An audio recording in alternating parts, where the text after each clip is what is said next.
Hello all of you, welcome to my channel. ఈరోజు మన topic ఏంటి అని అంటే పోస్ట్ ఆఫీస్లో ఈ స్కీమ్లో జాయిన్ అయితే చాలా ఉపయోగాలు ఉన్నాయండి. అవి ఏంటి, మనం ఎలా మేనేజ్ చేసుకోవచ్చు, ఆ పోస్ట్ ఆఫీస్ స్కీమ్ నేమ్ ఏంటి, ఇవన్నీ కూడా ఈ వీడియోలో చూద్దాం.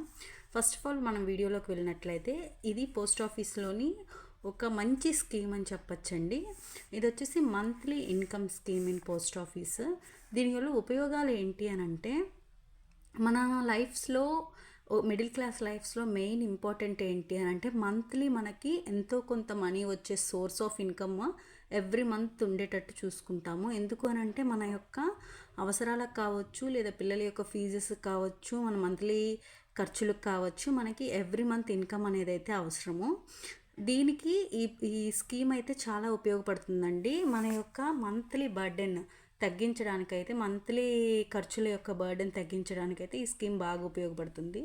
ఇప్పుడు మనం వీడియోలోకి చూసినట్లయితే ఇది monthly income scheme in post office అండి. ఇది చూస్తే వన్ టైం ఇన్వెస్ట్మెంట్. ఇది ఓన్లీ వన్ టైం మనం ఇన్వెస్ట్ చేసుకున్నట్లయితే ఎవ్రీ మంత్ కూడా మనం దీని నుంచి అమౌంట్ని అయితే పొందొచ్చు.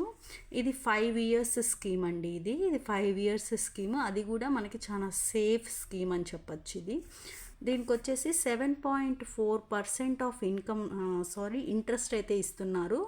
7.4% ఇంట్రెస్ట్ ఇస్తున్నారు. ఇది వన్ టైం ఇన్వెస్ట్మెంట్ 5 ఇయర్స్. ఇది సేఫ్.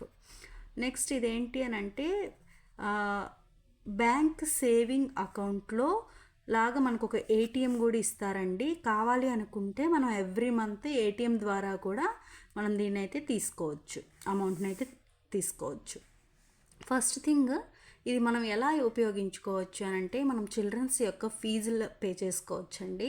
ఒకేసారి ఇయర్ పేమెంట్ అంటే మనకు చాలా కష్టమైపోతుంది. మిడిల్ క్లాస్ లైఫ్స్లో ఇయర్ పేమెంట్ ఇప్పుడు చూసినట్లయితే స్కూల్ ఫీజెస్ చాలా ఎక్కువగా ఉంటున్నాయి. ఇయర్ మొత్తం మనము ఫీజు పే చేయాలంటే చాలా కష్టంగా ఉంటుంది. ఇలా మనకి మంత్లీ ఇన్కమ్ వచ్చేటట్లుగా పెట్టుకున్నాము అని అంటే ఎవ్రీ మంత్ ఫీజు అనేది పే చేసుకుంటూ ఉంటే చాలా ఈజీగా అయిపోతుంది. ఎందుకు అని అంటే మనం ఇన్వెస్ట్ చేసిన అమౌంట్ అంతా అలాగే ఉంటుంది. మనం ఏదైతే ఇన్వెస్ట్మెంట్ చేస్తున్నామో పోస్ట్ ఆఫీస్లో ఆ ఇన్వెస్ట్మెంట్నేమో మనం కదిలించాల్సిన అవసరం లేదు, అదంతా అలాగే ఉంటుంది. కేవలం ఆ ఇన్వెస్ట్మెంట్కి వచ్చిన ఇంట్రెస్ట్ని మాత్రమే మనం ఎవ్రీ మంత్ మన అవసరాలకి వాడుకుంటూ ఉంటాం అన్నమాట. అండ్ మన ప్రిన్సిపల్ అమౌంట్ ఏదైతే ఉందో, అంటే మన ఒరిజినల్ అమౌంట్ మనం ఏదైతే డిపాజిట్ చేస్తామో, ఏదైతే పోస్ట్ ఆఫీస్లో వేసుకుంటామో ఆ అమౌంట్ అయితే అలాగే ఉంటుంది. కేవలం వచ్చే ఇంట్రెస్ట్తోనే మనం చక్కగా పిల్లల ఫీజెస్ పే చేసుకోవచ్చు. అదే ఓల్డ్ ఏజ్ పేరెంట్స్ కానైతే చక్కగా వాళ్ళ మంత్లీ మెడిసిన్స్ కావచ్చు, లేదా వాళ్ళ ఖర్చులకు కావచ్చు, అలా మనం చేసుకోవచ్చు. ఎందుకు అని అంటే ఇప్పుడు గవర్నమెంట్ ఎంప్లాయీస్ అనుకోండి, వాళ్ళకి పర్టికులర్ రిటైర్మెంట్ వచ్చిన తర్వాత వాళ్ళకి పెన్షన్ అనేది వస్తుంది. దాంతో హ్యాపీగా వాళ్ళ యొక్క అవసరాలు ఎవ్రీ మంత్ తీర్చుకుంటారు. కానీ అందరికీ అలా పాసిబుల్ అవ్వదు కదా. అలాంటి వాళ్ళు ఇలా ఇన్వెస్ట్మెంట్ చేసుకుంటే ఆ వచ్చిన అమౌంట్తో ఎవరి మీద ఆధారపడకుండా మనమైతే ఈ ఓల్డ్ ఏజ్ పేరెంట్స్ హ్యాపీగా వాళ్ళ మనీతో వాళ్ళ మెడిసిన్స్ ఖర్చులు, వాళ్ళ అన్ని అవసరాలు అయితే తీర్చుకోవడానికి అవకాశం ఉంటుంది. ఇక్కడ చూసుకుంటే ఇక్కడ ఇన్వెస్ట్మెంట్ ఏంటి అంటే మినిమం వచ్చేసి మనం ఇక్కడ 1000 రూపీస్ ఇన్వెస్ట్ చేసుకోవచ్చండి. ఇది వన్ టైం ఇన్వెస్ట్మెంట్ అని చెప్పాను కదా. అంటే ఒకేసారి మనము పోస్ట్ ఆఫీస్లో పర్టికులర్ అమౌంట్ని కానీ ఇన్వెస్ట్ చేసినట్లయితే ఆ పర్టికులర్ ఇన్వెస్ట్మెంట్ ఏదైతే చేసామో దాని తాలూకా ఎవ్రీ మంత్ మనకి దానికి సంబంధించిన ఇంట్రెస్ట్ ఎంత జనరేట్ అవుతుందో అంతే ఇంట్రెస్ట్ అనేది మన అకౌంట్లోకి వాళ్ళు ట్రాన్స్ఫర్ చేయడం అనేది జరుగుతుంది అనమాట. ఇక్కడ మనం ఎంత ఇన్వెస్ట్ చేసుకుంటామో 1000 రూపీస్ నుంచి మనం స్టార్ట్ చేయొచ్చండి. మ్యాక్సిమం ఏంటి అని అంటే 1% కానీ చేస్తున్నాడు అని అంటే మనము 9 lakhs వరకు చేయొచ్చు. అదే 2% కలిపి చేస్తున్నారు అని అంటే 15 lakhs వరకు ఇన్వెస్ట్ చేయొచ్చు. అదే 3% కలిసి చేస్తున్నారు అని అంటే 3% కూడా సేమ్ అమౌంట్ అండి, 15 lakhs. 1% అయితే 9 lakhs, 2% అయితే 15 lakhs, 3% అయితే 15 lakhs. ఇప్పుడు మ్యాక్సిమం ప్రైజెస్ అండి ఇవి. అదే మినిమం కానైతే 1000 రూపీస్ నుంచి కూడా మనం ఇన్వెస్ట్ చేసుకోవచ్చు. మన యొక్క ఫైనాన్షియల్ స్టెబిలిటీని బట్టి ఎంతో కొంత అమౌంట్ అనేది మనం ఇందులో కానీ వేసి పెట్టుకున్నాము అని అంటే మన ప్రిన్సిపల్ అమౌంట్ ఏమో పర్టికులర్గా అలాగే ఉంటుంది, కానీ దాని యొక్క ఇంట్రెస్ట్ని తెచ్చుకొని మన మంత్లీ ఖర్చులను అయితే మనం తీర్చుకోవచ్చు. ఫర్ ఎగ్జాంపుల్ ఇక్కడ మీరు గమనించినట్లయితే, ఎగ్జాంపుల్కి నేను ఒక రాము అనే వ్యక్తి దగ్గర 5 lakhs మినిమం అమౌంట్ ఉంది అనుకుందామండి. తన దగ్గర ఒక 5 lakhs ఉంది. ఆ 5 lakhs రూపీస్ని తీసుకెళ్ళి పోస్ట్ ఆఫీస్లో ఈ స్కీమ్లో అయితే ఇన్వెస్ట్ చేసేసాడు అనుకుందాము.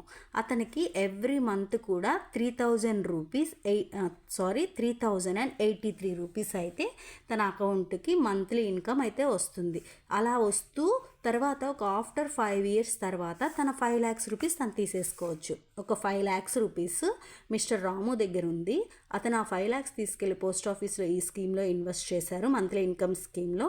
తనకి ప్రతి మంత్ కూడా 3083 రూపీస్ వస్తూ ఉండింది.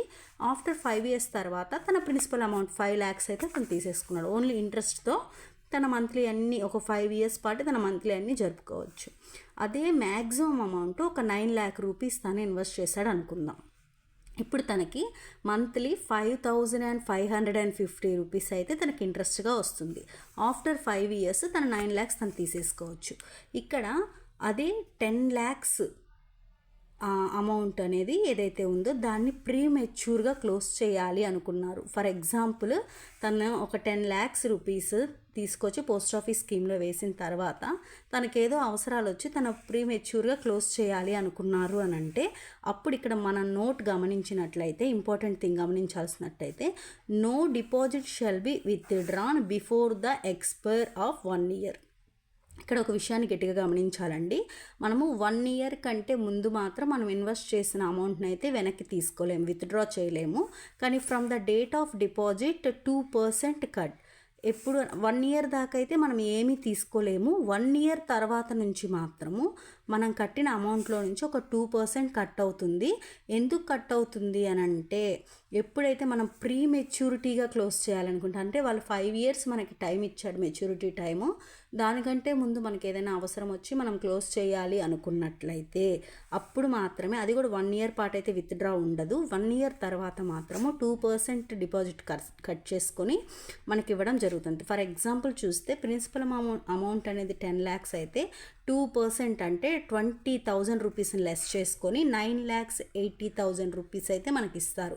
ఎప్పుడు అని అంటే ఇది ప్రీ మెచ్యూరిటీ, అంటే మనం వాళ్ళు ఇచ్చిన టైం కంటే ముందు, అంటే 5 yearsకి ముందు తీసుకోవాలి అనుకుంటే మాత్రమే ఇది వర్తిస్తుందండి. అది కూడా ఎలాగని 2% కట్ చేసి మనకి 9,80,000 రూపీస్ అయితే ఇస్తారు. అదే కానీ 3 years to 5 years లోపల, అంటే 1 year పాటు ఖచ్చితంగా ఇవ్వరు, విత్డ్రా ఫెసిలిటీ లేదు. 1 year తర్వాత తీసుకుందాము అని అంటే 2% కట్ అవుతుంది. అలా కాకుండా 3 years నుంచి 5 years లోపల కానీ తీసుకున్నాము అని అంటే 1% కట్ అవుతుంది, అంటే 10,000 కట్ అవుతుంది. అప్పుడు మనకి ఇక్కడ 9,90,000 అయితే వస్తుందండి. పూర్తిగా అయితే ఈ స్కీమ్ గురించి తెలిసిన విషయాలు అయితే ఇవేనండి. ఒక్కసారి ఖచ్చితంగా దగ్గరలో ఉన్న పోస్ట్ ఆఫీస్కి అయితే విజిట్ చేసి ప్రతి ఒక్కరు ఈ స్కీమ్లో ఎంతో కొంత అమౌంట్ అయితే ఇన్వెస్ట్ చేసుకోవడానికి ప్రయత్నిస్తే ఎవ్రీ మంత్ మనకు ఒక పర్టికులర్ సోర్స్ ఆఫ్ ఇన్కమ్ అయితే దొరుకుతుంది. Thank you so much for watching. ఈ వీడియో మీకు కొంచెమైనా యూజ్ అయ్యి ఉంటే సబ్స్క్రైబ్ చేసుకోండి, కామెంట్ చేయండి, షేర్ చేయండి. Thank you so much for watching.